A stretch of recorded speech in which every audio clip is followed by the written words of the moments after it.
everyone, it's Erica back on the Crafty Meraki YouTube channel, and today we're going to play with the Party Time Stencils 3 different ways. So first, let's get this baby out of the packaging, and then let's grab some fun and yummy inks. So these are the Atelier inks from INKON3, and they blend beautifully, they stamp beautifully, you can even watercolor with them, and that is one of the things we are actually going to be looking at today.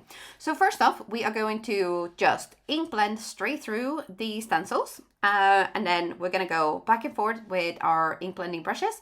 So I'm using a separate brush for each color to make sure that there is no color contamination and to make sure that the colors stay well. So that's the first one. Now, the inks are water reactive, so if you spray water on these and put a bit of watercolor cardstock on top, you're gonna get a fun print, sort of like reverse print.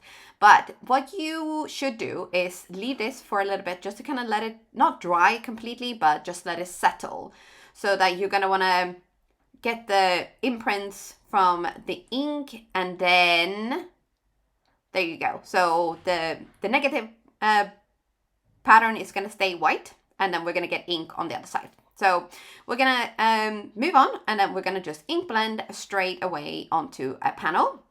And then on top of this, we're going to do something very, very fun. But here you can see I'm going in with quite a light touch to get sort of more of a pastel-y, dreamy look. So we're not going to go like super, super heavy, although these do look incredibly vivid if you go heavy. So whatever, you know, is your jam, pastels or intense, they can do it. Now, did you see me using this little thing in the video? I call this my fingerprint saver. So I use this when I ink blend to make sure that I don't leave fingerprints, because I have really oily fingers. And if you have, like me, oily fingers, or, you know, just sometimes, you know, wet from cleaning up or whatever, you can get your inks or ink blended panels a little bit messed up, so that is a no-no.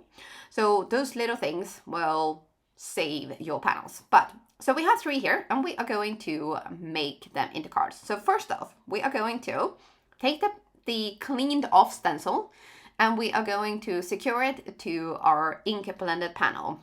So I use a little bit of purple washi tape, and then we're going to have a transfer gel duo, because we're going to foil, yes. Now, you don't actually need a hot foiling system or hot foiling plates in order to foil. No, sirree, you do not. So this stuff works in that it goes on white, and then you have to leave it to kind of activate, which happens. You will be able to tell that it's ready to have the foil added to it, because it goes clear. So first on, we're gonna add a very even layer. So we're gonna try to get this really, really even. And I managed to actually get this done with my little spatula, so I didn't end up needing my scraper. So here you go. You can see I'm just gonna scrape off the excess, and then we're going to peel off the stencil. So you need to peel it off quickly, and you need to also then clean up your stencil and your tools quickly, because this stuff does dry. So here you can see it looks white. And I'm going to go and clean that off. But here, yeah, you can really see it's like proper sort of, not white, but, and not completely opaque, but it's white. So we are going to work on some word sentiment. And because it's the party stencil, you know, party time stencil, I thought, let's make birthday cards. Because I'm also really low on birthday cards. I don't have many in my stash, which is kind of crazy. So I decided to use the happy birthday word die, and I've cut it out 3 times out of quite sturdy white cardstock. And then I'm layering these up with some liquid adhesive. So this adhesive you can actually find in the Crafty Meraki shop, and it's really handy because it gives you that little bit of extra time to make sure you line up your letters or your word dies on top. So here, these are 3, and you can see they're nice and sturdy. They're not going to just like flip-flop all over the place. Now here, so the dual gel is ready. So it kind of goes see-through, and it feels a little bit tacky. So all you need to do is you take that and you place it down. You try to keep it really flat like that. And then we're going to use our hand to kind of press down onto the gel on top. So you'll be able to see, sorry about the flickering as well. This foil is doing like a little bit of craziness. And hi! Yeah. So then you take your die cutting machine and you run it through. So with the dual gel, you don't need heat, you just need pressure, which is so handy because most of us have a die cutting machine of some sort. And then we peel and reveal. And look at that yumminess, lusciousness.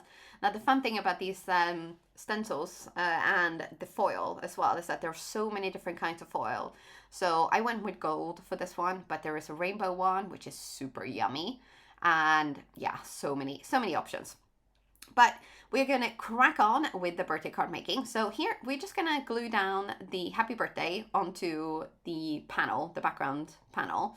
So this has already been put onto a card base and then a little bit of liquid adhesive. And I do use my grid mat to make sure that I get the word sort of on straight. And then of course, I did end up using a few sparkalicious things. So these ones are actually called Snowflake. Yes, I know, it sounds a bit crazy, isn't it? But it's a Meraki Sparkle Snowflake.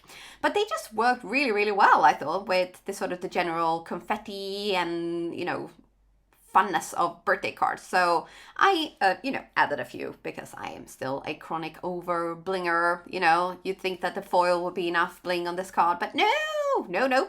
Such is life with Erica. It's always more bling. So we are going to have another little close-up of this so you can actually see those snowflakes, sparkles in like up close.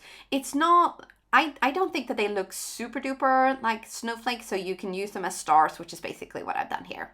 But I have more to make because I have another 2 backgrounds. So our ink blended panel, the one where we used the stencil right on top, is going to be done with the birthday tag word die. Actually, I decided to kind of switch things up a little bit instead of using exactly the same things for every single one.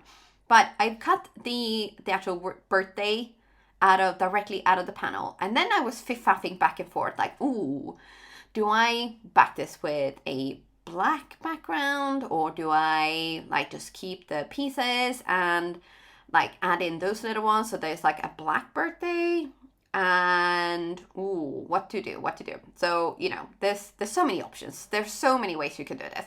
But I decided, despite puzzling a little bit more, that this was not the way. This is not what I was going to do. No.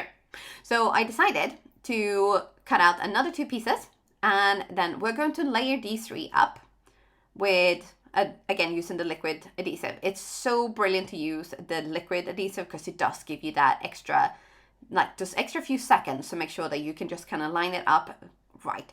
Then if you noticed here, I did cut out one out of black cardstock as well. And this one is just slightly off center to kind of give it that little bit of a shadow almost. And it just helps the word die stand out a little bit more, because otherwise there's always that risk of it kind of fading a little bit. And I lost the tiniest little piece right there, of course. I mean, and I didn't realize until I sort of swept my desk, so it's probably in the recycling pile. So to cover that up, rather than cutting out a whole new piece, I decided to use the happy that is also part of the happy birthday tags. And then I have used so many pearls to kind of coordinate with the color of the background, to kind of really make that sort of pop. Because, you know, for birthday cards, it's okay to go crazy, isn't it? And so here you can see both the foil and those gorgeous snowflake gems. They just really pop. And that, you know, having popped up that birthday sentiment as well, it just really stands out so much more. And here is that final card. So I didn't actually show the process making of this, but it's just, I popped it onto a white card base, popped down the happy birthdays, and added some gorgeous gems, and that was it. So I really hope you've enjoyed this video today and will consider using one of these techniques for yourself sometime soon.